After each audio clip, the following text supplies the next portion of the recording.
Ciao a tutti e sejam todos bem-vindos a mais uma aula aqui no canal. Hoje eu vou ensinar para vocês a acentuação em italiano. Vamos lá? Em italiano existem dois acentos gráficos, il grave, que tem som aberto, e l'acuto, que tem som fechado. Então, il grave seria o relativo ao nosso agudo no português, e o acuto seria o relativo ao nosso circunflexo em português. E daí a gente tem que estar bem atento, porque é meio que um falso cognato, né? Acuto com agudo, e sendo que eles são completamente diferentes, porque acuto, em italiano, representa um som fechado e agudo, em português, representa um som aberto. Então, tem que estar bem atento com essa questão. E daí, quando que a gente tem que utilizar os acentos? O acento grave é utilizado em todas as palavras tronque ou cítone, compostas por mais de uma sílaba. As palavras tronque ou cítone são aquelas que têm a última sílaba tônica, como por exemplo, onestà, café, pipì, pagherò, laggiù. As palavras blu, re e tre, quando assumem o papel das palavras compostas, devem ser acentuadas. Por exemplo, giallo-blu, vici-re ou venti-tre. Então, são palavras que sozinhas não levam acentos, mas que quando viram palavras compostas, são acentuadas. As palavras monossílabas não são acentuadas, exceto para distinguir palavras que têm a mesma escrita, mas com significados diferentes. Então, o acento é utilizado em da, quando da é terza persona indicativo del verbo dare. Por exemplo, me dá euforia. Já não é utilizado sempre no dá. Vocês podem perceber que a pronúncia é a mesma. Na escrita é diferenciado pela acentuação, próprio para distinguir no meio de uma frase, para não ter nenhum problema de compreensão. Mas a pronúncia é a mesma. Então, dá com acento é terceira pessoa do verbo indicativo dare. Me dá euforia. Já o dá sem acento é preposizione. Per esempio, vengo da Bergamo. Il di com acento quer dizer il giorno, la sera del di della tesi. É um modo de falar em relação ao giorno, é bem parecido com dia no português, né? Ajuda a gente a lembrar nessa parte. Já o di sem acento é preposizione. É amico di Matteo. Esse é o exemplo. Depois nós temos o é, que seria a conjugação do verbo essere. Por exemplo, è laureata. E o que seria congiunzione, tese e proclamazione. Aqui a gente já tem um som diferente, porque o e sozinho, o som é um e mais fechado. Já quando coloca o acento grave, fica com o som aberto. Então, verbo essere, e, que é sem acento, que é tese e proclamazione, congiunzione, ok?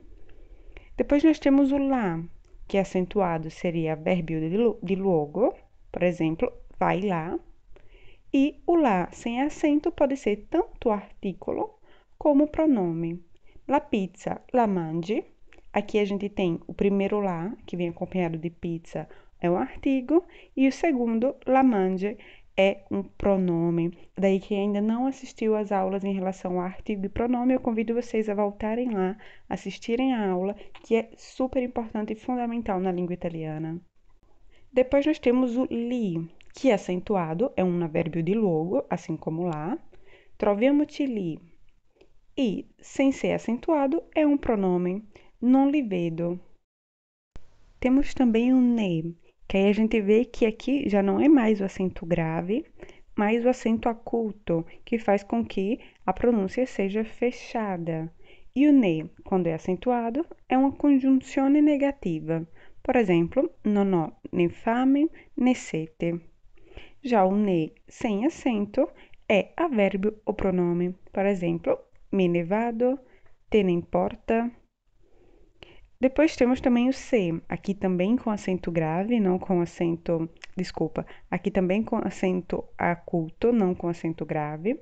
E quando é acentuado, temos um pronome que fa da sé, fa per tre. ou é pieno di sé, são os exemplos. E o se não acentuado é uma congiunzione. Se ti lauri, avisa-me, ok? Temos depois o si, que é uma affermazione.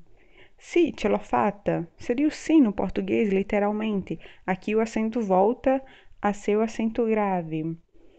E o si, senza l'accento, sem o acento, é pronome. Si lava ogni giorno. Aqui as pessoas tendem a confundir bastante, porque a pronúncia é a mesma e é muito utilizado, né? Então, si com acento, é só lembrar, sim com acento é sim, é afirmação. Si sem acento é pronome. Si lava ogni giorno, ok? Depois temos o te, que seria com acento la bevanda, ou seja, a bebida, uma taça de té, seria o chá. E o T, que seria, ver que tem um pouco diferente a pronúncia, porque prima tinha o T com acento, né? Que sendo o acento grave, dá o som de aberto. E agora nós temos o T sem acento, que é pronome. Dico a te, ok? Temos também alguns monossílabos que podem ser teoricamente confusos, mas não devem ser acentuados, ou seja, alguns monossílabos que têm significados diferentes, mas que não têm nenhuma distinção na forma escrita nem na forma oral, ou seja, ela é tanto falada como escrita da mesma maneira, mesmo podendo ter dois significados diferentes. Então, o que é que vai dizer qual que é o significado é apenas o contexto. Nos monossílabos que a gente viu antes, eles não deixaram que fosse o contexto a definir qual que era. Eles acharam que poderia ter uma confusão, que não, mesmo com o contexto, poderia não ser claro. Então, mudaria o sentido da fala. Já aqui, eles acharam que não tinha necessidade de fazer a distinção. Então, deixaram a palavra igual para os dois significados. E são fa, que pode ser terza persona del presente indicativo del verbo fare, ok? É uma conjugação do verbo fare. Ou a quarta nota musical, ou seja, a quarta nota musical da partitura, né? Mesma coisa para o dó, que tanto pode ser a prima persona del presente indicativo del verbo dare, ou seja, a primeira pessoa do presente do indicativo do verbo dare, como a primeira nota musical, dó. E igual il mi, que pode ser pronome personale indiretto de prima persona e terceira nota musical, ok? Então, fá, dó e mi podem ser tanto notas musicais como conjugação de verbos, no caso de fá, fare, dó, dare, e no caso de mi, pronome personale indiretto de prima persona. Outros monossílabos que precisam ser acentuados são ciò, già, giù, più, può. São alguns monossílabos que são sempre acentuados. Vocês não podem escrever esses monossílabos sem ser acentuados. Por exemplo, più, que quer dizer mais em português, giù, que quer dizer abaixo em português. Então, tem esses tipos de monossílabos que são sempre acentuados. Não existem esses monossílabos sem ser acentuados. E depois nós temos o acento oculto, que é utilizado em palavras como perché, affinché, benché, ou seja, essas palavras que têm essa finalização com que.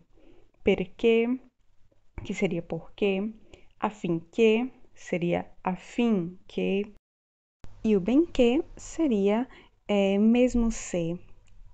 Por exemplo, eu comi a pasta, ho mangiato la pasta, benché preferivo la pizza.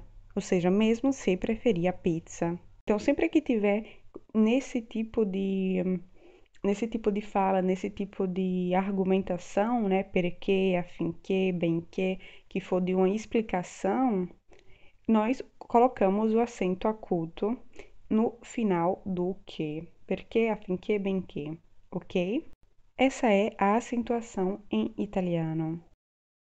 E é isso. Se você gostou do vídeo, não deixa de curtir. E se ficou com alguma dúvida ou tem sugestões de novos vídeos, escreve lá nos comentários. Para não correr o risco de perder a próxima aula, não esquece de se inscrever no canal e ativar as notificações. Nos vemos na próxima aula e nas minhas redes sociais, onde estou sempre mostrando como que é a vida aqui na Itália.